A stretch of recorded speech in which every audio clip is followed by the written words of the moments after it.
এরে আল্লাহর বান্দা, তুমি চতুর্মুখী দুর্বল, খানার বেলায় দুর্বল, ঘুমের বেলায় দুর্বল, মেধার বেলায় দুর্বল, দুনিয়ার লাইনেও দুর্বল, তুমি আখিরাতের লাইনে দুর্বল।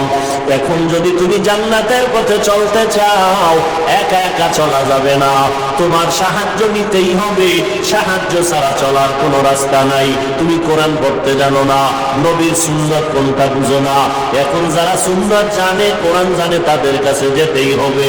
ওলামায়ে আহলে হকের পরামর্শ ছাড়া চলার উপায় নাই। সাহায্য ছাড়া চলা যাবে না। সাহায্য তুমি কার থেকে নিবারে বাবা? এমন একজন থেকে সাহায্য নাও যার মধ্যে কোনো অভাব নাই, যার পেছনে কোনো স্বার্থ নাই। দুনিয়াতে নজর করে দেখলাম স্বার্থ ছাড়া কোনো মানুষ দুনিয়াতে নাই। আছে? অভাব ছাড়া কোনো মানুষ নাই। বরং টাকা যার যত বেশি, তার অভাব তত বড়। যারা যত বড় লোক, তারা অভাব তত বড়। অভাব গরিবের 100 টাকায় সমাধান হয়, বড় লোকের 1,00,000 টাকায় অভাব সমাধান হয় না। এই স্বার্থ ছাড়া, অভাব ছাড়া একজন পাইবা, তিনি আর কেউ নয়, আমার আল্লাহ। ইয়া আইয়ুহান নাস আনতুমুল ফুকারাউ ইলাল্লাহ ওয়াল্লাহু হুয়াল গনিয়্যুল হামিদ।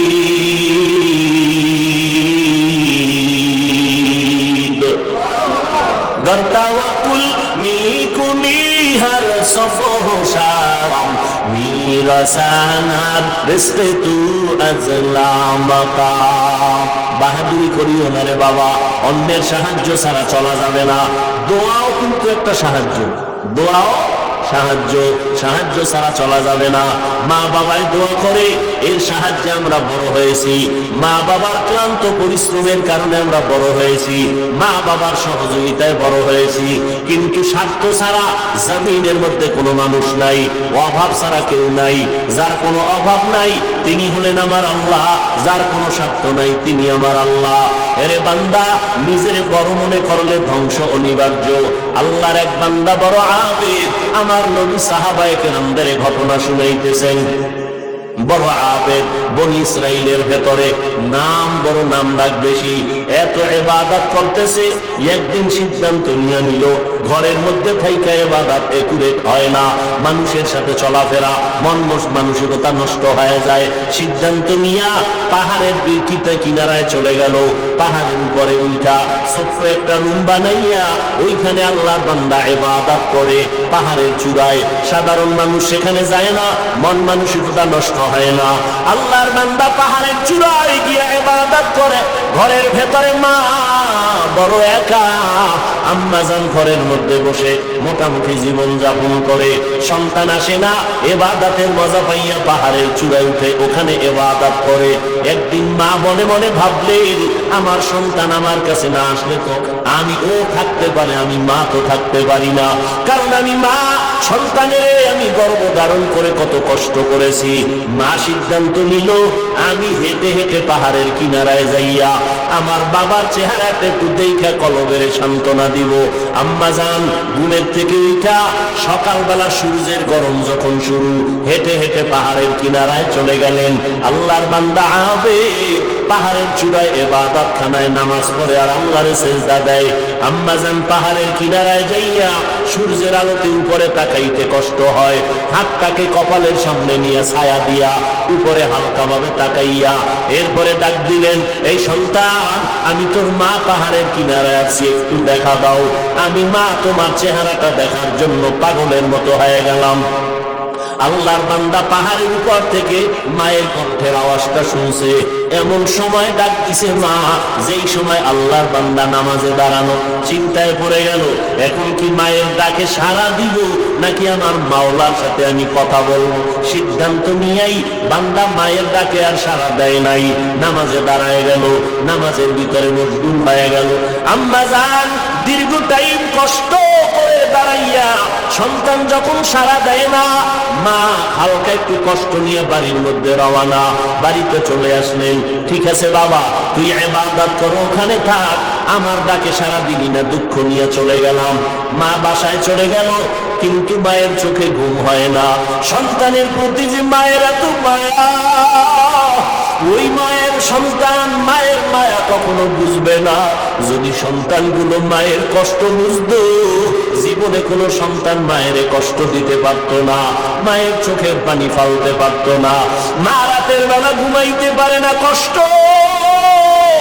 বুকের চাপা দিয়া, আবার পরের দিন মা বলে না আজকে আবার একটু যায় বাবারে ডাক দেই, দেখিনি একটু চেহারাটা দেখতে পারি, কলিজাটা ঠান্ডা করতে পারি। আবার আম্মা যান দ্বিতীয় দিন চলে গেলেন সূর্যের গরমে, পাহাড়ের কিনারায় যাইয়া হাতটারে কপালের কাছে নিয়ে আবার ডাক দিস, ও সন্তান তোমার মা ডাকতেছে, আসো একটু পাহাড় থেকে আইসা মায়ের কাছে দেখা দিয়া যাও, কলিজা ঠান্ডা করো। সন্তান এখনো নামাজে দাঁড়ানো, এবারও চিন্তা করলো আমি মায়ের ডাকে সাড়া দিব নাকি আমি নামাজের মধ্যেই থাকবো। সিদ্ধান্ত আগের মতোই অটল, নামাজ আমি ছাড়বো না, মায়ের ডাকে কোনো সাড়াও দিব না। মা দ্বিতীয় দিনের মতো কষ্ট পাইয়া বিদায় নিয়ে বাসায় চলে গেল, কিন্তু মা মনেরে বুঝাইতে পারে না সন্তানের কষ্ট কখন মন থেকে যায় না। এরে আল্লাহর বান্দা, স্বামী আর স্ত্রী এক জায়গায় ঘুমায়, হঠাৎ একদিন তাকায় দেখে স্ত্রী বালিশে মাথা লাগাইয়া গুনগুন গুনগুন করে কান্না করে। আব্বা জান জিজ্ঞাসা করে, বিবি কাঁদো কেন? তোমার ঘুমে তুমি ঘুমাও, আমি মনে দুঃখে কাঁদি। বলে কি দুঃখ? তোমার জানার দরকার নাই। মা চায় বাবায় জানো, না জানি তো বাবাও দুঃখ পাবে। স্বামী বেচারা কয় না, বলো তুমি কেন কাঁদো? আমার মনে বড় কষ্ট লাগতেছে, কেন কাঁদো বলো। মা চোখের বাড়ি ছেড়ে কয়, স্বামী আমার সন্তানের জন্য আমি জীবনটা বিলায় দিলাম, আজকে 7টা দিন হয়ে গেছে সন্তান আমারে মা বলিয়া ডাক দেয় না, আমি পাগলের মতো হয়ে গেছি। বলে কেন ডাকে না? বলে সন্তান একটা অন্যায় করতেছিল, আমি একটু ধমক দিছি, সন্তান রাগ করে আর আমার সাথে কথা বলে না। ঘরে আইসা প্লেটটা নিয়ে খানা খাইয়া পাক পেছনের দরজা দিয়ে চলে যায়, আবার দিকে তাকায়। এবার বাবাই বলে, বিবি তুমি আরামে ঘুমাও, সন্তানের চিন্তায় ঘুম নষ্ট করিও না, আজকে না কালকে সন্তান বুঝতে পারলে তোমার কাছে আইসা মাপ চাইবে। মা ডাক দিয়ে কয়, স্বামী আমার তুমি আমার যত বুঝাও, আমি যতবার খানার প্লেট নিয়ে আমি খানা মুখে দিতে পারি না, তোমারে বুঝাইতে পারি না আমার খানার থেকে ঘুমের থেকে সন্তানের মা তাকে এত মজা। সন্তান যখন আম্মু বলিয়া ডাক দেয়, কলিজা ঠান্ডা হয়ে যায়। ও সন্তানেরা, ওই মা বাবা যারা কবরে রাইখে আজকে বাহাদুরি করো রে বাবা, ওই আল্লাহর বান্দি দ্বিতীয় দিনও কষ্ট পাইয়া বিদায়, কিন্তু রাতের ঘুম নাই, মনের মধ্যে বড় কষ্ট। নবীজি সাহাবায়ে কেরামদের সামনে ঘটনা বলেন আর কাঁদতেছেন, সাহাবায়ে কেরামরাও কান্নার আওয়াজ। মায়ার নবী বলেন, ও সাহাবায়ে কেরাম, ওই মা তৃতীয় দিন আবার চলে গেল পাহাড়ের কিনারায়, যাইয়া ডাক দিছে, বাবা একবার না দুইবার না, তৃতীয়বারের মতো আমি তোমার দরজায় এসে গেলাম, একটু পাহাড় থেকে নাইমা সাড়া দাও।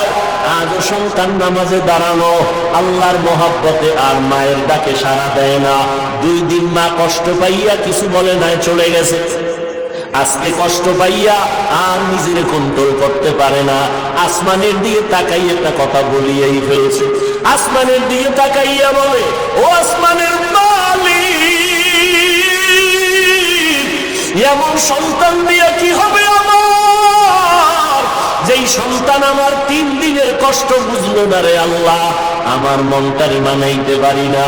ওর তো একদিন মরণ হবে, তবে আমার একটা দাবি, ওরে তুমি জেনাকারিনী মহিলার চেহারা না দেখাইয়া মরণ দিবা না। কঠিন এক কথা আসমানে লাগাই দিলেন, আসমানে কবুল হয়ে গেছে। মা বাবার দোয়া, বদদোয়ার মাঝখানে কোনো পর্দা থাকে না, আর সে আজিমে ডাইরেক্ট চলে যায়। এই যুবক, জিরি মাদ্রাসায় বলে আসছি, আল্লাহ কসম করে বলে গেলাম, কুতুবদিয়ার মুসলমান, কসমের কথা বিশ্বাস না করলে তোমার ঈমান দুর্বল। আল্লাহ কসম, ওয়াল্লাহি বিল্লাহি তাল্লাহি, 3 বার কসম করে বলে গেলাম। বিশেষ করে যুবকদেরকে বলছি, মরার আগে যদি পঙ্গু হইয়া বিছানায় কষ্ট পাইয়া মরতে চাও, তাহলে মার সাথে বাবার সাথে বেয়াদবি কর, শিক্ষকের সাথে বেয়াদবি কর, মুরব্বীদের সাথে বেয়াদবি কর। আল্লাহর কসম, মরার আগে তুই পঙ্গু না হইয়া মরবি না, লিখা রাখ। আমার কথাটাকে যদি অবিশ্বাস করো তোমার ঈমান চলে যাবে, কারণ আমি 3 বার কসম খেয়ে বলে গেছি। এখন তুমি পণ্ডিতেরা প্রশ্ন করবা, হাফিজ সাহেব তুমি মনের রাগে বললা না, তুমি দলিল নাও। ক্বালান নবী সাল্লাল্লাহু আলাইহি ওয়া আলিহি ওয়া সাল্লাম ইসনানি ওয়াজ্জিলুহুম আল্লাহু ফিদ দুনিয়া আল বাগয়ু ওয়া উকুকুল ওয়ালিদাইন আও কামা ক্বালান নবী আলাইহি সালাতু ওয়াস সালাম। আল্লাহর নবী বলেন, 2টা অন্যায় দুনিয়াতে এমন আছে যেই 2টা অপরাধ করলে মরার আগে জমিনে শাস্তি হবে। কয়টা অন্যায়?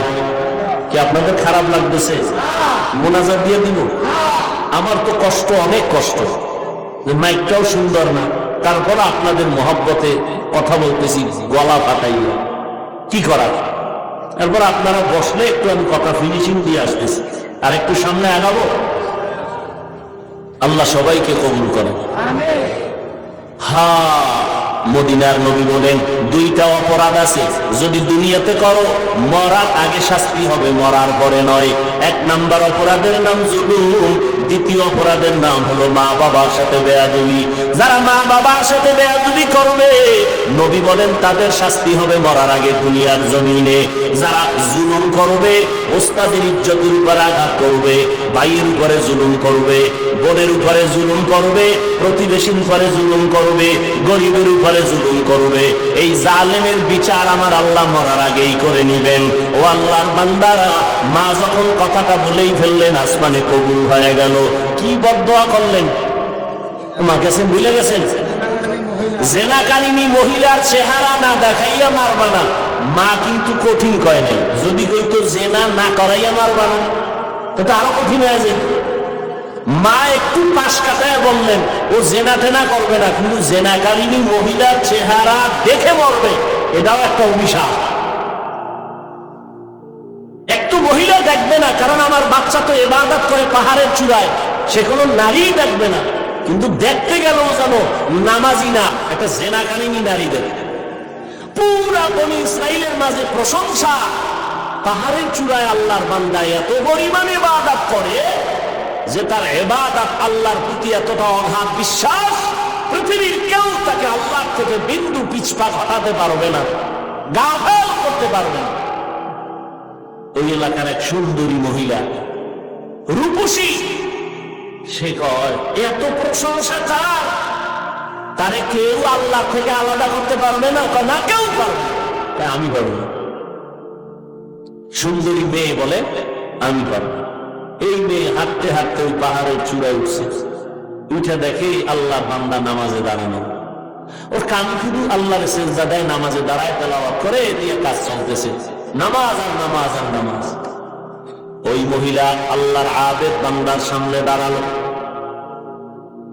যেই সূরাতটা ধরলে আল্লাহর বান্দার নজর চলে আসবে, জিনা করার জন্য বাধ্য হবে, এমন কৌশল কোনটা বাদ দেয় নাই মহিলা। কিন্তু তাকায় দেখে আল্লাহর বান্দা একটা নজর কোনো দিকে ডান বাম করে না, নিচের দিকে নজর, আল্লাহর মহব্বতের ভিতরে মশগুল। বলবেন মহিলা হাতটা ধরবে না, রে বাবা এটা সম্ভব না। আল্লাহর উপরে ভরসা কইরা যারা চলবে এদের গায়ে টাচ করার ক্ষমতা কোনো বাহাদুরের নাই। যদি হাত বাড়ায় তোরা হাতটা সাথে সাথে বাঁকা হয়ে যাবে।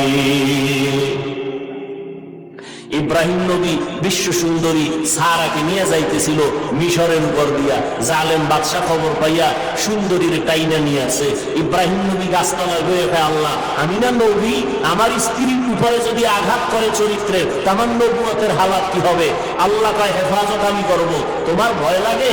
তোমার অন্তর্চক্ষু খুলে দিলাম, ওই বাদশা জালেম তোমার স্ত্রীর সাথে যা করবে তুমি গাছতলা বয়ে সব দেখবা। জালেম নিয়া আসল রুমের মধ্যে ঢুকাইয়া যখন হাত বাড়াইছে, হাতটা বাঁকা হয়ে গেছে, অবশ হয়ে গেছে। 1 বার 2 বার 3 বার পরে বেডি ইব্রাহিম নবীর স্ত্রীর কাছে মাপ চাইছে। মাপ চাই পায়, তোমার মধ্যে এমন কি পাওয়ার, আমি হাতটা আগে গেলেই বাঁকা হয়ে যায়? এই মহিলা, তোমার মধ্যে পাওয়ার কি? আমার মধ্যে কোনো পাওয়ার নাই, একটা পাওয়ার, আমি আল্লাহর একজন নবীর স্ত্রী।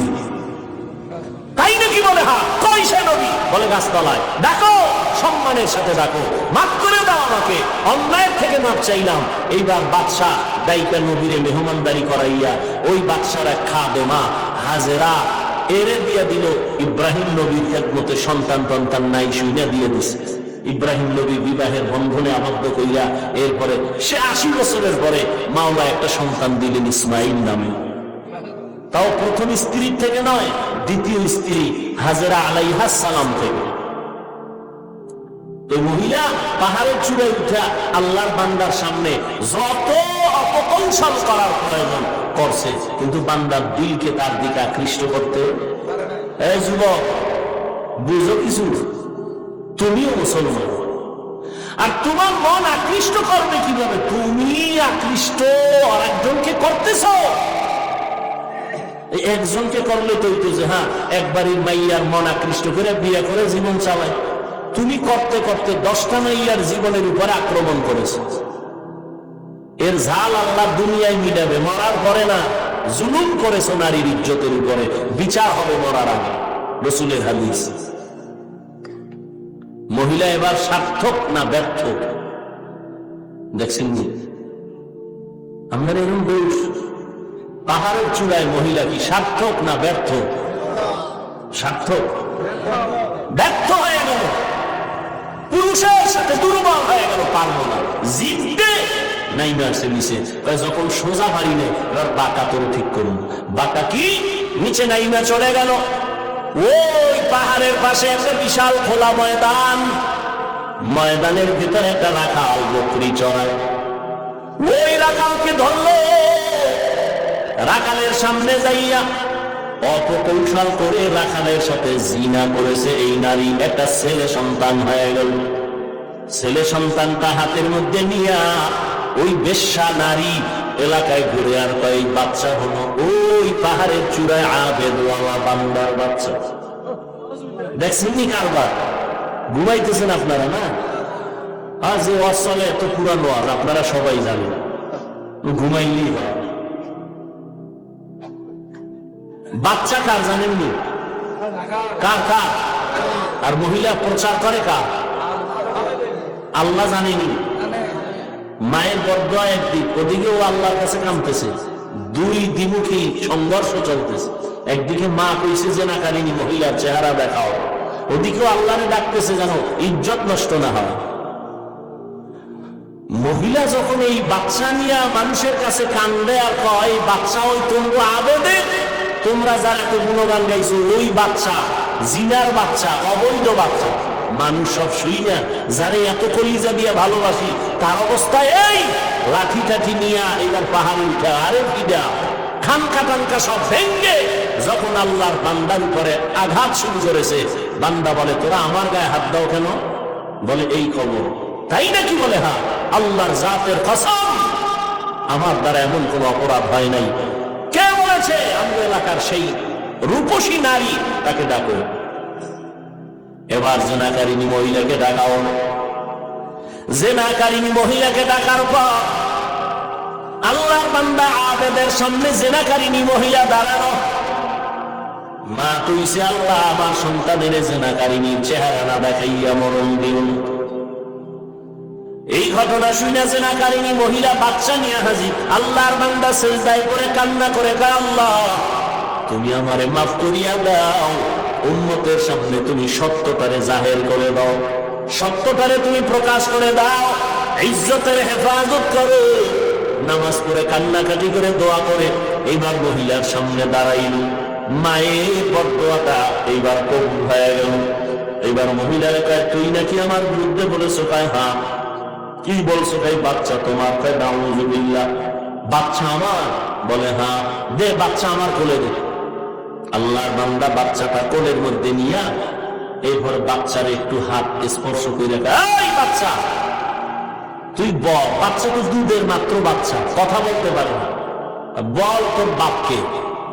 মুহূর্তের মধ্যে বাচ্চার জবান খুলে গেল। বাচ্চা বলে আমার বাপ হলো রাখাল।